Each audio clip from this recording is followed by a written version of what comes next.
흔히 잘못 알고 계신 부분 중에 하나가 어금니가 이 사진처럼 일자로 만나는 경우를 그냥 정상으로 생각하시는 분들이 많이 계세요. 왜냐면은 이런 교합들도 씹는 데는 별 문제가 없다라고 생각을 하시는 경우가 많이 있는데, 이렇게 일자로 만나고 있는 관계는 대표적인 이제 부정교합 유형이거든요.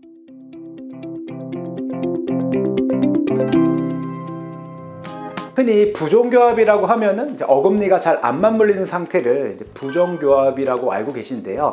물론 이것도 이제 부정교합의 일부이지만, 우리가 이제 치과에서 사용하는 진단명으로서 부정교합은 뭐 어금니가 잘 맞물려도 앞니 하나만 틀어졌거나 뭐 앞니가 벌어졌거나 이런 부분들도 부정교합이라고 진단을 내립니다. 다시 말하면 어금니에 국한된 용어가 아닌 정상 치아 위치에서 벗어난 모든 상태를 이제 부정교합이라는 용어로 진단을 내린다고 보시면 됩니다.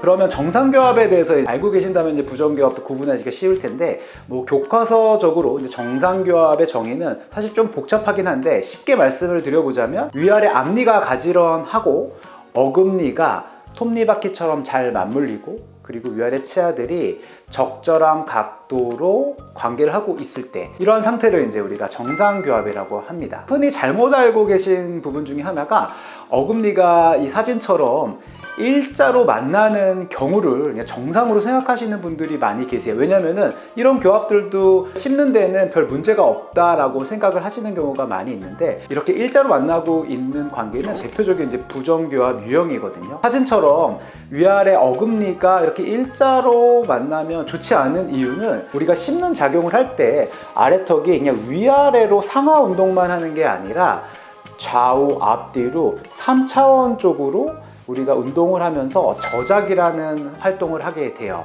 그런데 이게 일자로 만나는 관계라면은 치아가 좌우로 움직일 때 굉장히 불필요한 접촉들이 많이 생기게 됩니다. 아무래도 이제 톱니바퀴처럼 교합이 있는 상황이랑 일자로 만나는 교합이랑 비교를 해본다면은, 일자로 만나는 교합들은 바로 다이렉트로 이게 아래 치아랑 위에 치아가 덜컹덜컹 닿는 그런 관계들이 될 거예요.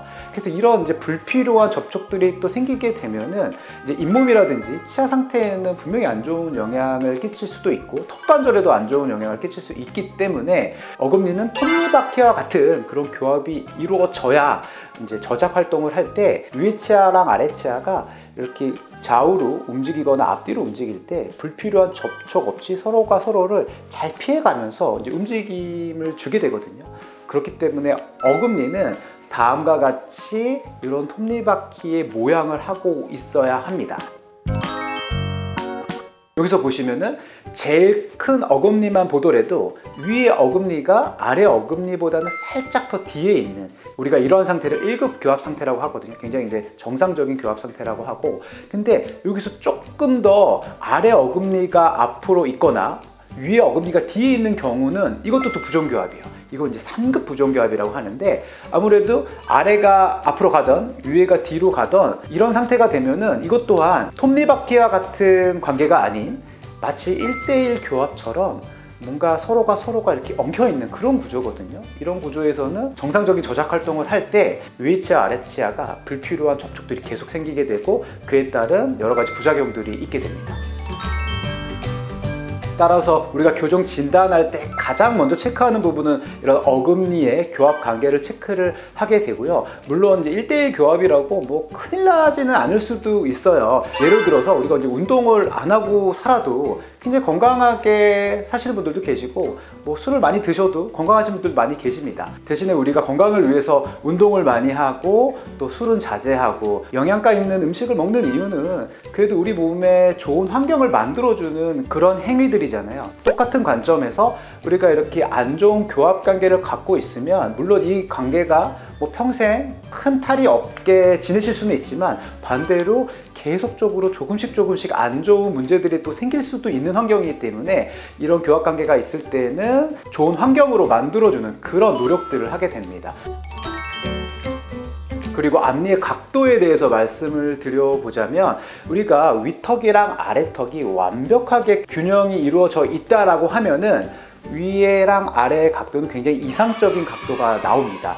대신에 모든 사람들이 위턱과 아래턱이 완벽하게 균형을 이루는 경우는 흔치 않아요.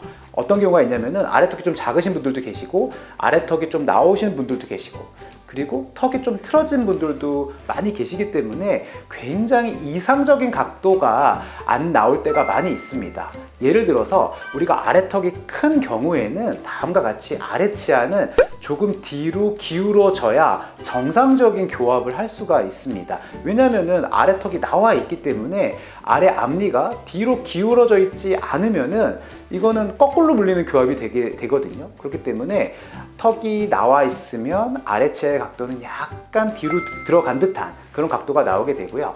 반대로 위턱이 나왔다거나 아래턱이 작을 경우에는 아래 앞니의 각도는 조금은 앞으로 뻗어지는 각도가 나와야 정상적인 관계를 이룰 수가 있어요. 그래서 위턱과 아래턱의 균형도 이제 앞니들의 각도에 영향을 주게 되고 우리가 이제 그런 상황들을 판단해서 그 환자의 가장 최적화된 치아 각도를 만들어주는 작업들이 이제 교정 치료라고 보시면 됩니다.